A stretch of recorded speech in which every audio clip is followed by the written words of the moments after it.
Salam alaikum, professeur Karimi. Alaykoum salam wa rahmatullah. On voulait, au nom de toute l'équipe, vous remercier pour Al-Muwatta, votre traduction de. Jazakallah khair. Est-ce que vous pouvez la montrer aux téléspectateurs? Qu'Allah en fasse une œuvre qui soit purement consacrée à lui. Voilà, il est en 2 volumes. C'est 2000 pages à peu près. Voilà. 2000 pages de traduction? Ouais, c'est édité par la maison Al-Bayina. Donc, félicitations. Jazakallah khair. Le Muwatta est certes un livre connu, mais qu'est-ce qu'il a d'important? Tout d'abord, il a une valeur historique.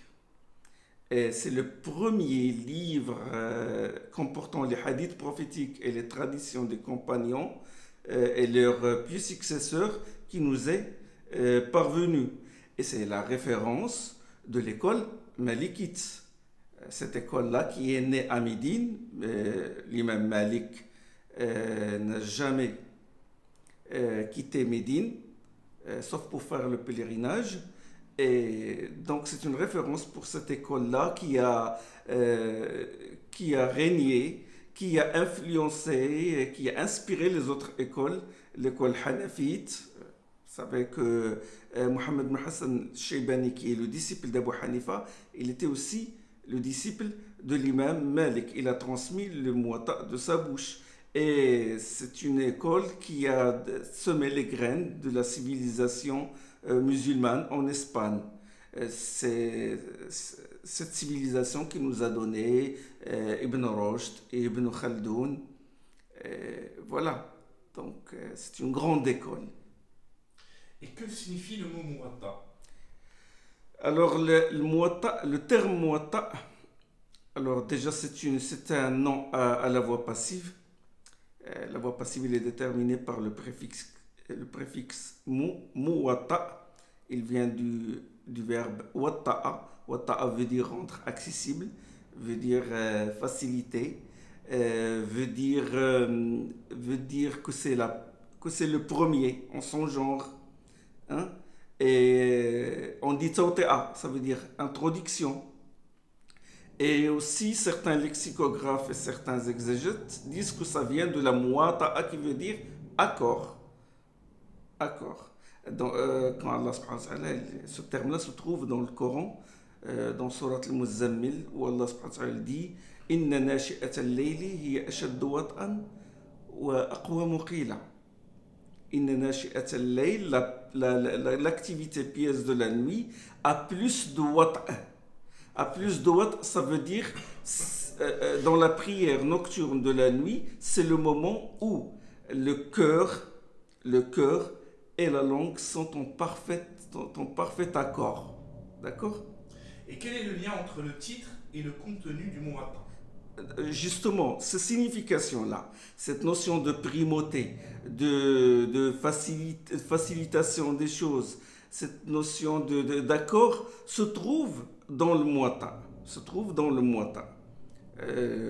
Puisque l'imam Malik, il a essayé de rendre accessible le savoir aux gens par le Muwatta.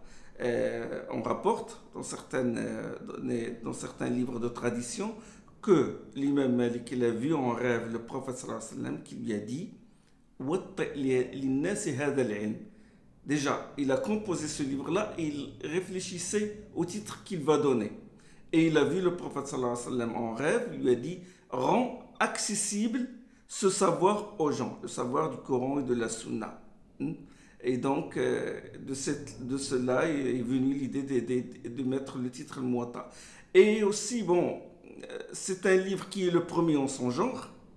Il est le premier en son genre sous le rapport de la méthode, de l'ordre, et aussi le premier livre qui nous est parvenu, qui comporte les hadiths du prophète sallallahu alayhi wa sallam. Donc il y a cette notion de primauté. Et aussi, c'est un livre qui fait l'accord, qui dit wat veut dire accord. Donc il fait l'accord des grands savants, puisque l'imam Malik il a dit j'ai soumis ce livre à 70 éminents savants de Médine et ils m'ont approuvé. D'accord? Donc il a fait l'accord de grands savants et il est lui-même, ces éléments sont en accord et sont en harmonie puisqu'il n'a pas il a évité les divergences, les incohérences, il a mis les choses, les enseignements sur lesquels la majorité des grands savants, des tabi'in, des grands compagnons sont d'accord. D'ailleurs, le calife abbasside Abu Ja'far al-Mansour, il a demandé à l'imam Malik, il lui a dit, faites une synthèse de ce savoir et divise-le en thèmes et évite les licences de Abdullah ibn Abbas, évite les singularités de Abdullah ibn Mas'ud et évite le rigorisme de Abdullah ibn Omar. Et voilà. Donc, on raconte que c'est l'une des causes qui a poussé l'imam Malik à écrire le Muwatta, la demande de ce calife Abu Ja'far al-Mansour. Quand j'ai ouvert la traduction, la première chose qui attira mon attention, c'est qu'il est marqué sur la première page, si vous pouvez le montrer s'il vous plaît, la version de Yahya ibn Yahya al-Laythi. Oui, version de Yahya ibn Yahya al-Laythi. Ouais. Montrer à la caméra. Voilà. Oui, bien sûr. La version, c'est pour. Pourquoi il y a plusieurs versions de Oui, bien sûr qu'il y a plusieurs versions. Parce que, c'est pourquoi qu'on n'a jamais enfin... Non, mais c'est parce que l'imam Malik, il a composé ce livre. Et puis, il a enseigné durant tout le restant de sa vie. Et chaque fois qu'il enseignait, il l'émondait, il mettait au point certaines choses, il enlevait certaines choses, il ajoutait certaines choses à fur et à mesure qu'il avançait dans le savoir, à fur et à mesure qu'il découvre d'autres arguments scripturaires. Et voilà. Et en même temps, à fur et à mesure que parce que la société elle évolue. Donc il y a plusieurs versions alors. Il y a plusieurs versions. Je disais qu'il a émondé, qu'il a mis au point son livre plusieurs fois. Donc, il a refait, si vous voulez, révisé son livre plusieurs fois durant tout le restant de sa vie. Ça, c'est par rapport à la société. Déjà par rapport à la société, ça c'est une chose, parce que la société elle évoluait, donc il y a de nouveaux problèmes, de nouveaux litiges, donc il essayait de résoudre ces solutions-là à la lumière du Coran et de la Sunna. Et pendant cette période, certains savants viennent, ils reçoivent le Muwatta de sa bouche, et puis ils reviennent chez eux. Et donc chacun, il a pris une version. C'est ce qui fait qu'il y ait plusieurs versions de Muwatta. Qu'est-ce qu'elle a de particulier cette version de Oui, déjà, il y a une version de l'imam Shafi'i, le fondateur d'une école, puisque l'imam Shafi'i, il est le disciple de l'imam Malik. Il y a une version de l'imam Shafi'i qui se trouve dans Sunan al-Kubra de l'imam al-Bayhaqi. L'imam al-Bayhaqi, il est venu... Et nous avons signalé ça, c'est-à-dire chaque fois qu'il y a une référence, un hadith qui nous renvoie au Sunan al-Kubra d'Al-Bayhaqi, nous le citons pour dire voilà, que ça fait partie de la version de l'imam Shafi'i. Et il y a aussi la version de Mohammed ibn Hassan al-Shaybani, qui est le disciple d'Abu Hanifa, donc il y a une influence, si vous voulez, de l'école malikite sur l'école hanafite, la version d'Al-Qa'nabi, la version d'Ibn Bukair et d'autres. Les savants, il y en a qui ont recensé une centaine de versions. Certaines nous sont parvenues, comme celle de Shafi'i, celle de Mohammed ibn Hassan al-Shaybani, celle d'Abu Mus'ab al-Zuhri. Certaines sont incomplètes, certains... Et à votre question, qu'est-ce qu'il a de particulier, celle de Yahya ibn Yahya al-Laythi? Yahya ibn Yahya al-Laythi, c'est un savant andalou de l'Espagne musulmane. Et la particularité de cette version, l'importance de cette version réside dans le fait que Yahya ibn Yahya al-Laythi est l'un des derniers disciples de l'imam Malik. Il a assisté à ses funérailles. Donc, si vous voulez, il nous a rapporté la dernière version, les dernières mises au point de l'imam Malik. C'est-à-dire quand il a atteint certains savoirs très élevés, une maturité en matière de fiqh et d'exégèse et de sciences du hadith. Et vous pensez que c'est la meilleure version? C'est la meilleure. D'ailleurs, c'est la plus connue, c'est la plus célèbre, c'est la plus enseignée.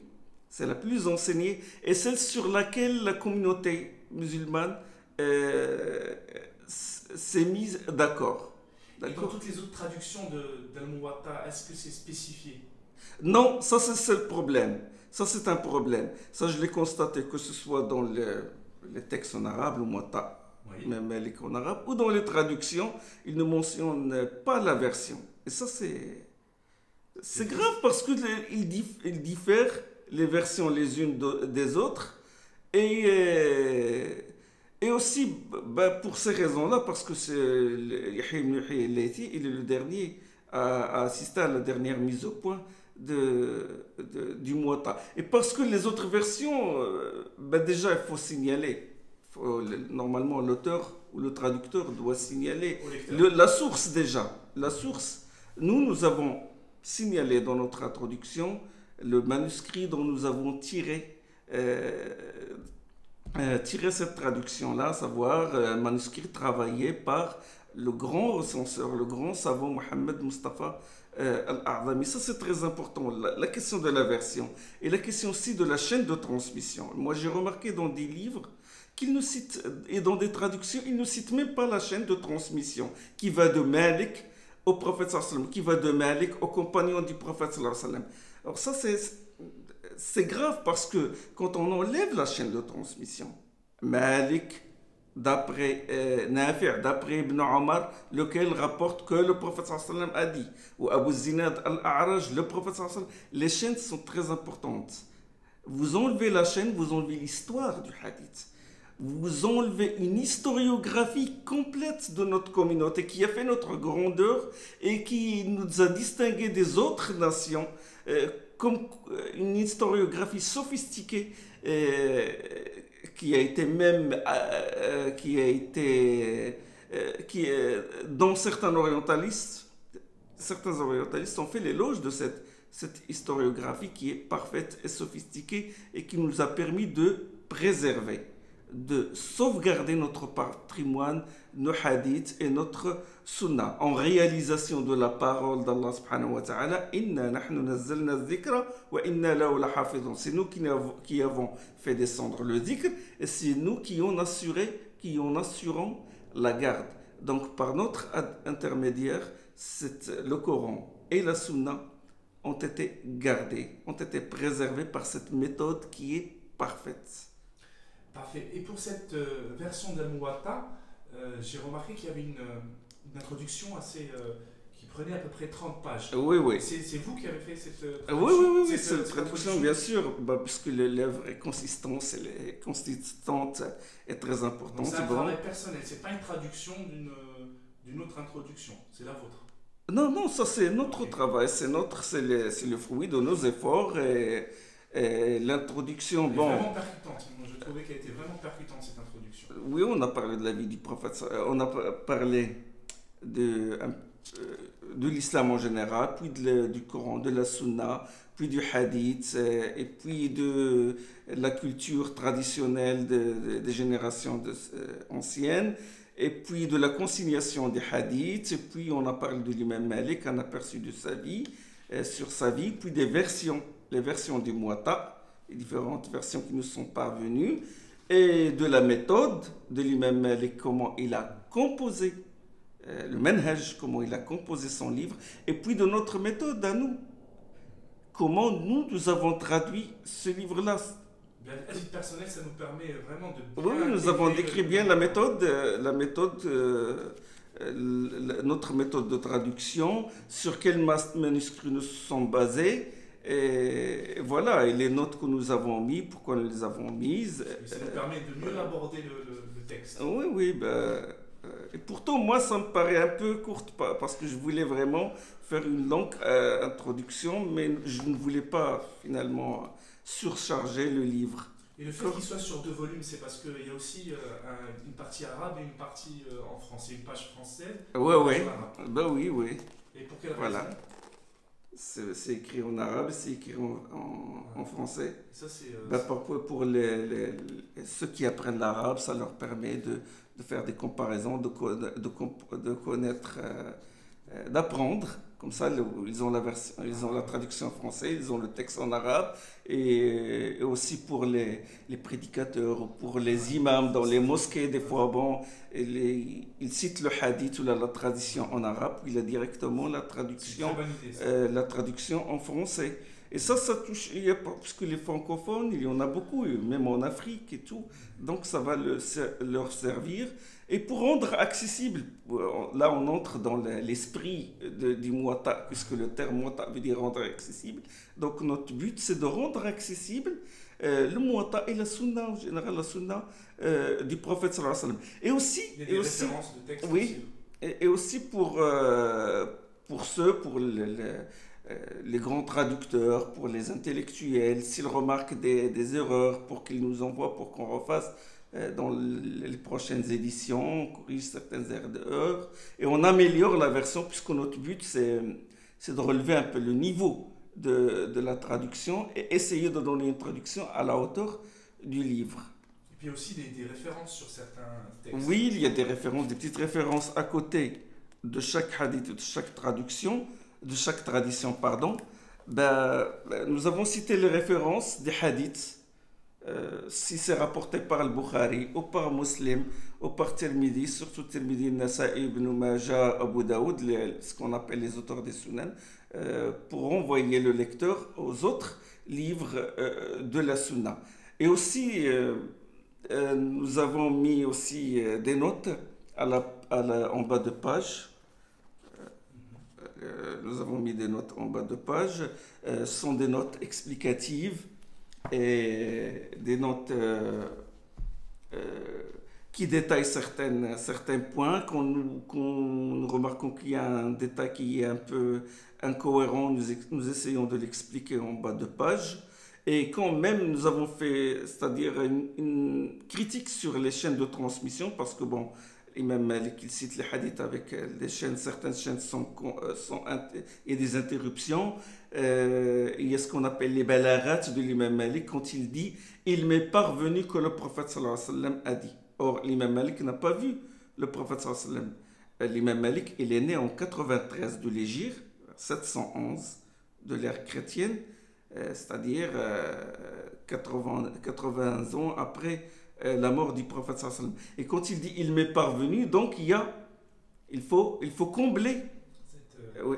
Donc nous essayons de les combler en donnant d'autres références pour citer une chaîne complète de ce hadith-là ou de cette tradition-là. Donc c'est un travail qui nous a demandé un peu d'effort, mais alhamdoulilah. Qu'est-ce qui vous a interpellé dans le Muwatta? Il y a beaucoup de choses qui m'ont interpellé, mais ce qui m'a vraiment interpellé plus particulièrement, c'est le fait que le Muwatta est un livre pratique. C'est-à-dire qu'il répond aux besoins de la société à cette époque-là. L'imam Malik, il a veillé à donner des solutions aux problèmes que vivent les musulmans à Médine. D'accord?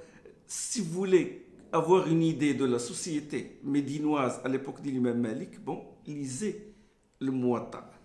C'est vrai, il a parlé du pèlerinage, il a parlé de la prière, mais il a parlé aussi des ventes, il a parlé des affaires matrimoniales, il mettait des cas comme ça, des problèmes, voilà, que les gens ont rencontrés dans l'affaire de vente, dans les affaires dans beaucoup d'affaires pratiques, et il répondait à leurs questions.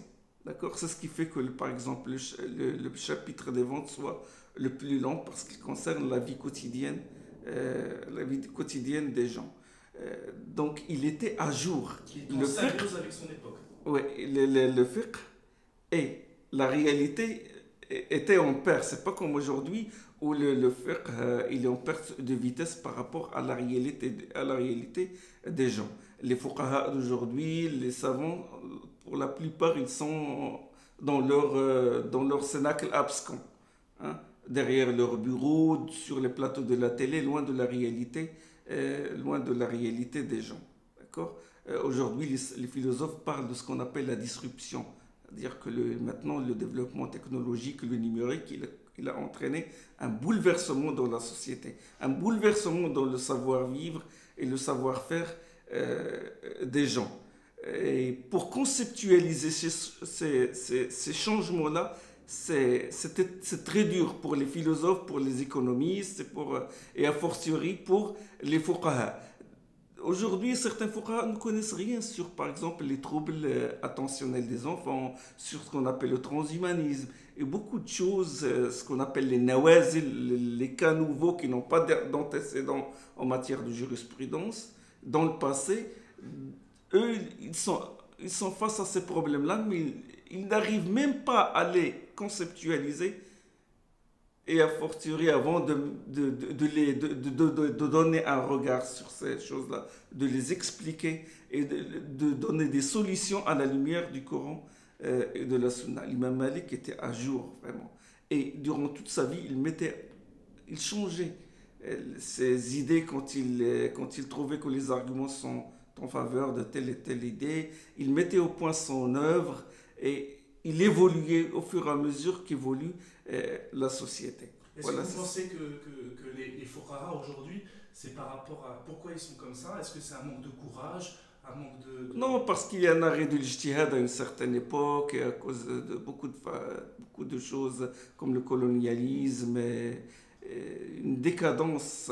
Le fiqh a connu une certaine décadence, et il a connu aussi beaucoup d'attachement inconditionnel aux propos des anciens, et aussi à l'attachement servile.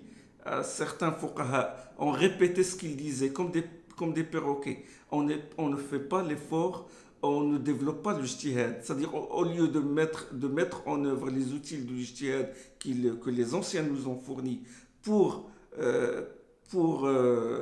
répondre aux exigences des gens, eux, ils n'ont pas fait ça. Ils se sont contentés d'imiter les anciens et de faire ce qu'on appelle tafri'a. C'est-à-dire, qu'est-ce qu'ils font? Ils prennent les anciens livres et ils les développent. Et on trouve beaucoup de ramifications, c'est-à-dire que leurs ouvrages sont trop prolixes et ils se limitent aux œuvres anciennes. Ils ne donnent pas de nouvelles visions, de nouvelles explications. D'accord? Donc, alhamdoulilah, il y a des réformateurs qui donnent du sang neuf au fiqh. Et l'imam Malik, c'est un exemple. L'imam Malik, oui, c'est un exemple. C'est un exemple. Et beaucoup de ses disciples, comme Yahya ibn Yahya al-Laythi, comme Ibn Khaldoun, qui est un réformateur en matière d'histoire, en matière de sociologie. On dit même que c'est l'inventeur de la sociologie. Et Ibn Rushd aussi en matière de philosophie. Et voilà. Et chez nos contemporains, le grand espoir est là, Inch'Allah, pour que certains savants développent leur ijtihad et répondent aux exigences de l'époque. Merci beaucoup, professeur. Jazakallah khair. Et j'espère qu'on en tirera profit. Inch'Allah, barakallahu fik.